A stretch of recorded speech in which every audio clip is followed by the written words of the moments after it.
නුවරඑළිය ගිහින් එනකොට තමයි මෙන්න මේ බදාගෙන තුරුළු වෙලා ඉන්න රිලා පැංචෝ ටික දකින්න හම්බුනේ. ඒ ටික පාස් කරලා එන්න හම්බුනේ නෑ. කවුද කෙනෙක් අඬනව ඇහුණා.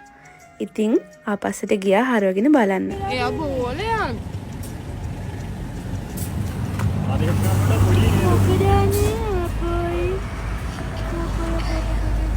මට ඉතින් කොහේ ගියත් අහිංසකෙක් හම්බෙනවනේ බේරගන්න.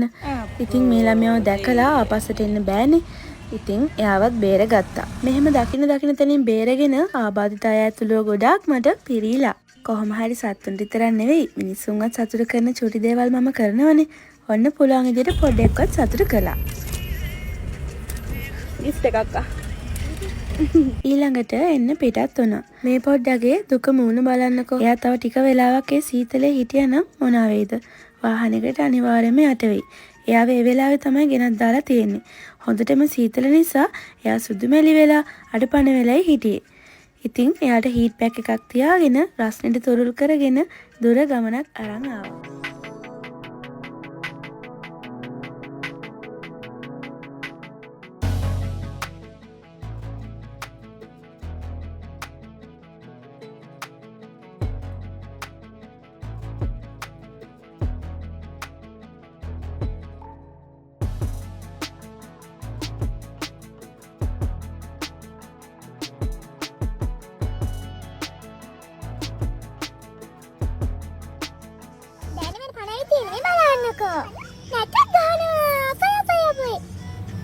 සාස්ත්‍රික දෝයන හැදම හරි අත හරි උකුඩු කිව් බබා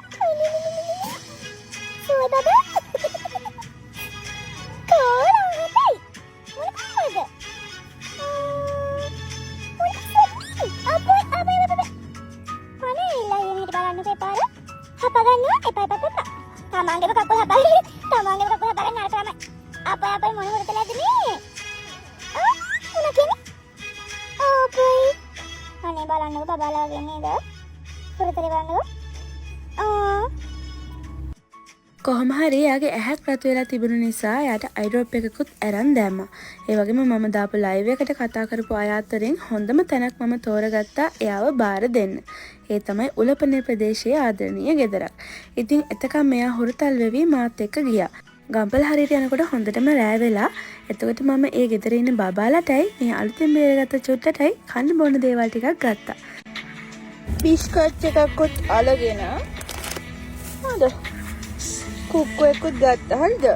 ඔක්කොම ටික ගිහින් කන්න. මෙතනින් එහාට මේ බණ්ඩිට ජීවිතයේ දුක් විඳින්න වෙන්නේ පාරේ ඉන්න වෙන්නේ නැහැ.